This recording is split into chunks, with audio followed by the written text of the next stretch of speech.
महादेव जी कहते ये कोई पूछने की बात है, मैं आपसे बहुत प्रेम करता हूँ। अरे सबसे ज्यादा प्रेम हम आपसे करते हैं। तो माता ने कहा अगर मुझसे इतना प्रेम करते हैं तो ये अमर कथा क्या है।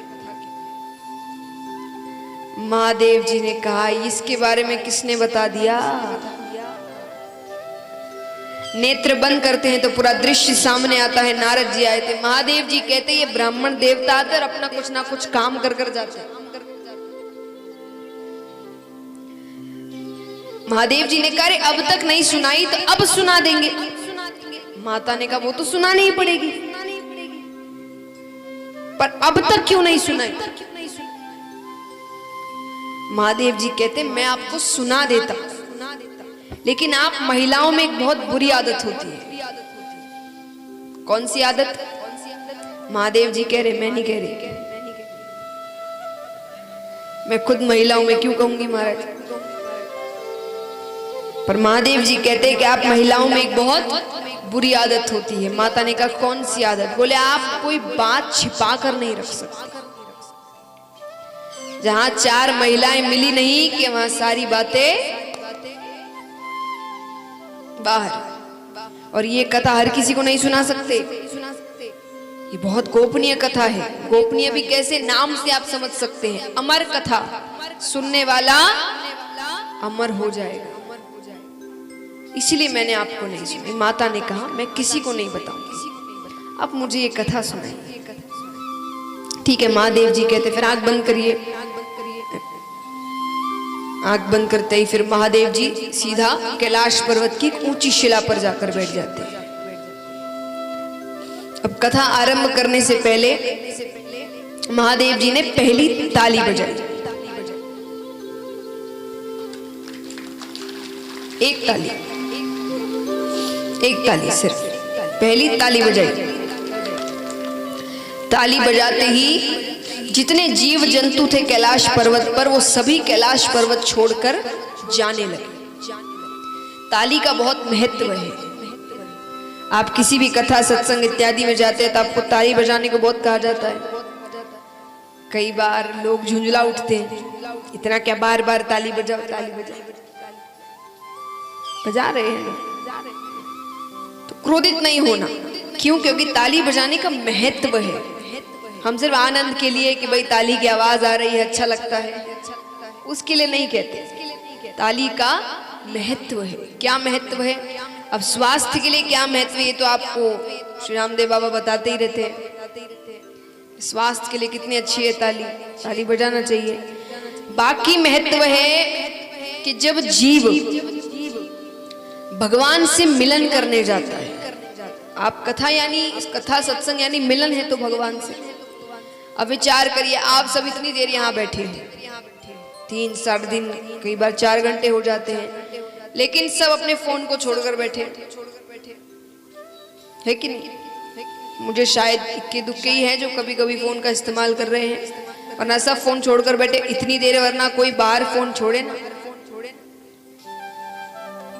चाहे वो मैसेज हो, कोई इधर उधर ऐसे ही करना हो या कॉल करना हो, कंटिन्यू लगा रहता है ना सभी का। लेकिन कथा में ऐसा नहीं होता। आप ध्यान से कथा सुन रहे हैं, बातें इतनी कम हो रही है, वही इक्के दुक्के जैसा मैंने कहा, बाकी कोई बातें भी नहीं कर रहा, सब एकदम ध्यान से कथा सुन रहे हैं। तो इसका अर्थ क्या है कि आप पूरी तरीके से भगवान में लगे हुए हैं, क्योंकि भगवान की बात सुन रहे हैं, भजन सुन रहे हैं। तो जब भगवान से मिलन करने जीव जाता है कथा या सत्संग में, तो कई मोह माया रूपी जीव जंतु बीच में आ धमकते हैं उस मिलन को रोकने के लिए कि ये ना हो पाए। जैसे तो उससे ताली आपको बचाती है, वो रोक नहीं लगने देती, भगवान से आपको मिलाती है। कैसे? पहली चीज अहंकार। आपने कई बार देखा होगा, कई जो बहुत बड़े बड़े व्यक्ति, धनवान व्यक्ति है, ऊंचे पद पर है, अगर कथा में आते ताली नहीं बजाते जाते, चुपचाप बैठे। उनके ही घर में उनके अपने पोते पोती को हंसाने के लिए, उसको आनंद में उन्हें जोर जोर से ताली बजाते हुए शर्म नहीं आती कि वो बच्चा हंस दे, लेकिन कीर्तन में आके, कथा में आके ताली बजाने में बड़ी शर्म आती है। और अगर कोई कह दे कि भाई थोड़ी ताली, तो चलिए शर्मा शर्मी में ही बजा लेते, लेकिन कैसे?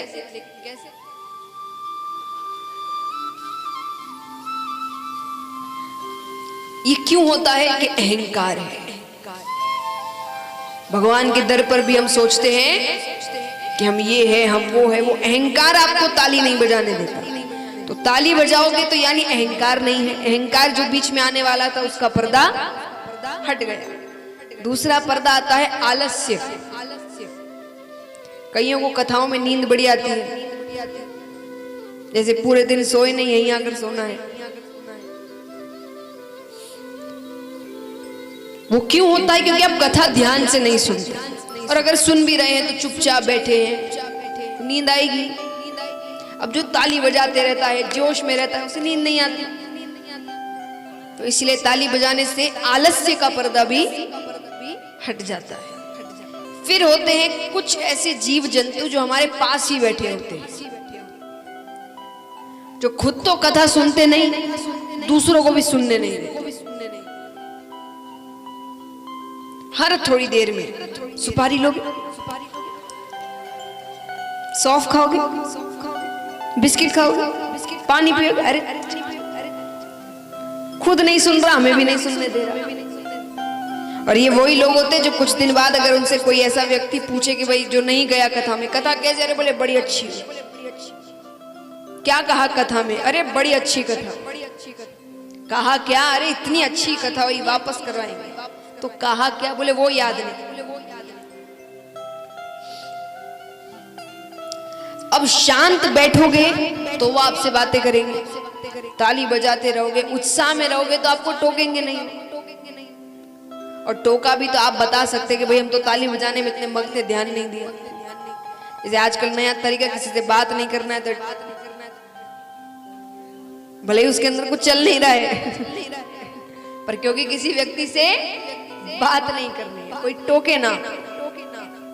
तो ऐसे जीव जंतु से बचने का तरीका है ताली। इतने मग्न रहो ताली बजाने में, भक्ति में, कि वो आवाज भी दे तो आप बाद में कह सको अरे भाई ताली की आवाज में तुम्हारी आवाज ही नहीं है।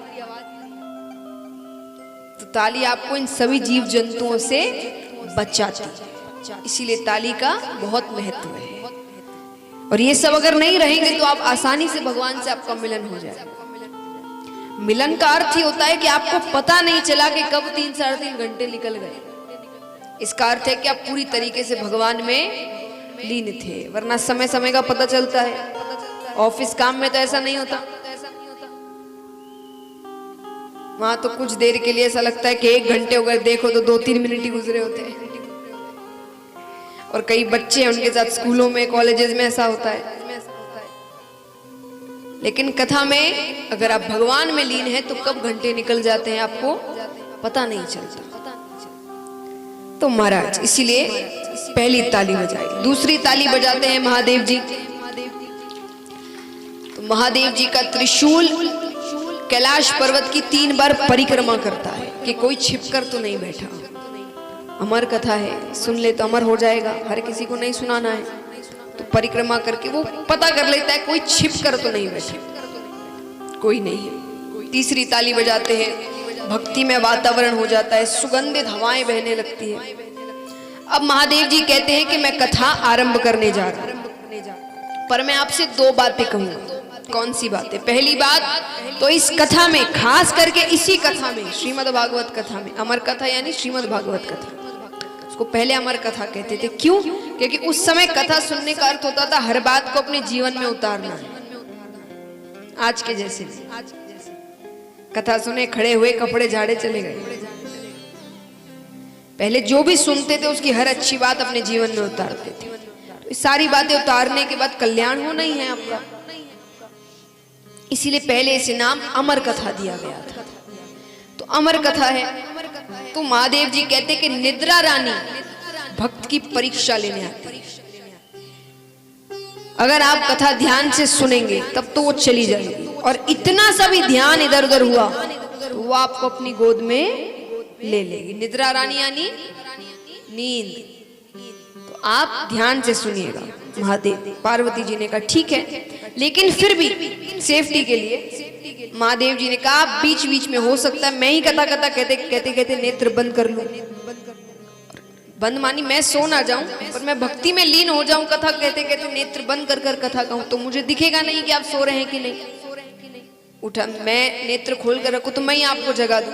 तो आप बीच बीच में स्वामी स्वामी स्वामी कहते रहिएगा। हुंकारा भरते ना, खास करके महिलाएं जानती होंगी, आप व्रत इत्यादि करते हैं जब, तो कोई कहानियां सुनाता है आपको तो आप करते रहते बीच में। ये महादेव जी ने ही इसकी शुरुआत की कि पता रहे सामने वाला सो तो नहीं रहा।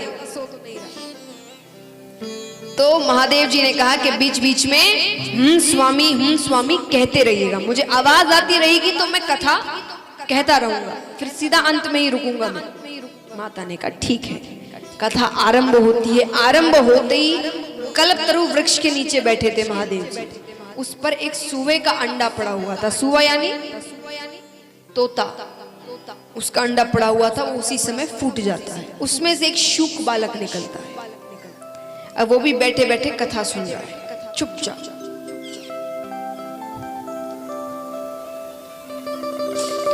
वो भी कथा सुन रहा है। अब थोड़ी देर माता ने कथा सुनी, थोड़ी देर बाद माता निद्रा रानी की गोद में चली गई, सो जाती है। अब महादेव जी भी नेत्र बंद कर कर कथा कह रहे हैं, उन्होंने पहले ही कह दिया था। लेकिन महादेव जी ने कथा कहना बंद नहीं किया। क्यों नहीं किया? क्योंकि तोते का ये स्वभाव होता है, वो कोई शब्द बार बार सुन ले तो उसे दोहराने लगता है। अब माता तो सो गई, वो शूक बालक कह रहा है ऊपर बैठा बैठा स्वामी स्वामी स्वामी। अब भक्ति की चरम सीमा क्या है कि महादेव जी को पार्वती जी की आवाज, शूक बालक की आवाज पार्वती जी की आवाज लग रही है। वो इतने लीन है भक्ति, बस उनके कान में आवाज पड़नी चाहिए, किसकी पड़ रही है उसका ध्यान नहीं है। अंत में, कथा के अंत में कुछ प्रसंगवश वो नेत्र खोलते हैं कि आपने क्या सीखा इससे। देवी तो नींद में। महादेव जी उठाते हैं। माता ने कहा आप फिर से कहिए, मैं अब नहीं सोऊंगी। माता ने कहा वो बात तो ठीक है, लेकिन अगर आप सो रही थी इतनी देर से स्वामी स्वामी कौन कह रहा था? इधर उधर देखते, नेत्र ऊपर जाते हैं। अब वो शूक बालक आगे आगे और त्रिशूल लेकर महादेव जी पीछे पीछे। उनकी नजर में वो छुप कर कहीं बैठा था। उन्हें नहीं पता कि उसका जन्म ही तब हुआ जब कथा आरंभ हुई। तो महादेव जी ने कहा इसने तो चोरी से कथा सुनी है, जबकि सब जीव जंतुओं को बताया गया था कैलाश पर्वत छोड़ने के लिए। 3 लोग 14 भुवन घूम लेते, कोई सहायता नहीं कर रहा। महादेव जी से कौन बैर लेवे? अब शूक बालक ने सोचा कि जब दैत्यों से संकट हो तो देवताओं के पास जाओ, पर जब देवताओं से ही संकट हो तो किसके पास जाए? तब ब्राह्मण देवता के पास। ब्राह्मण देवताओं की बात देवता भी सुनते हैं। ब्राह्मण देवता यानी जिन्होंने कार्य वैसे किए। सिर्फ ब्राह्मण कुल में जन्म लेने से ब्राह्मण देवता नहीं बन जाते। कहते हैं ना कि पति परमेश्वर, तो पति बनने से परमेश्वर नहीं बन जाते, परमेश्वर जैसे काम करने पड़ते हैं, तब जाकर पति परमेश्वर कहा जाता है। उसी प्रकार ब्राह्मण कुल में जन्म लेने से ऐसा नहीं है कि देवता आपकी बात सुन ले, आपको वैसे कार्य करने पड़ते हैं। तो इसलिए तो सुखदेव जी यानी शुक बालक किसी भी घर में जा सकते थे, पर वो वेदव्यास जी के घर में गए। वेदव्यास जी के घर में उनकी धर्म पत्नी के मुख के द्वार से वो उबासी लेती है और उनके मुख के द्वार से उनके गर्भ के अंदर चले जाते हैं। गर्भ में जाकर बैठ गए। अब यहाँ पर महादेव जी दौड़े दौड़े आते हैं, हाथ में त्रिशूल लिए, नेत्र लाल। वेदव्यास जी ने कहा प्रभु पहली बार तो दर्शन दिए, वो भी इस रूप में, कुछ गलती हुई है मुझसे? महादेव जी ने कहा एक चोर मेरे यहाँ से चोरी कर कर आपके यहाँ आया है। वेदव्यास जी ने कहा चोरी, वो भी आपके घर पर? आपके घर में चुराने को है ही क्या? महादेव जी ने कहा क्या मतलब? अरे नहीं नहीं, मतलब आप तो बिना मांगे ही दे देते हैं, आपके घर में कोई क्यों चोरी करेगा? और आप तो कुछ ऐसा रखते भी नहीं कैलाश पर्वत पर, भांग धतूरा इत्यादि, तो खाने की वस्तु चुराई हो उसके लिए इतना क्रोध? बोले नहीं, उसने मेरी अमर कथा चोरी से सुनी है, मैं उसे मृत्यु दंड देकर रहूंगा। वेद व्यास जी ने कहा सही नाम है आपका भोले भंडारी। बोले क्यों? बोले क्योंकि अगर उसने अमर कथा सुन ली वो तो अमर हो गया, आप उसे मार ही नहीं सकते। और मान लीजिए आपका आप महाकाल है, सर्वशक्तिमान है, आप उसे मार दे, अमर कथा झूठी हो गई। क्रोध में भगवान की भी सोचने समझने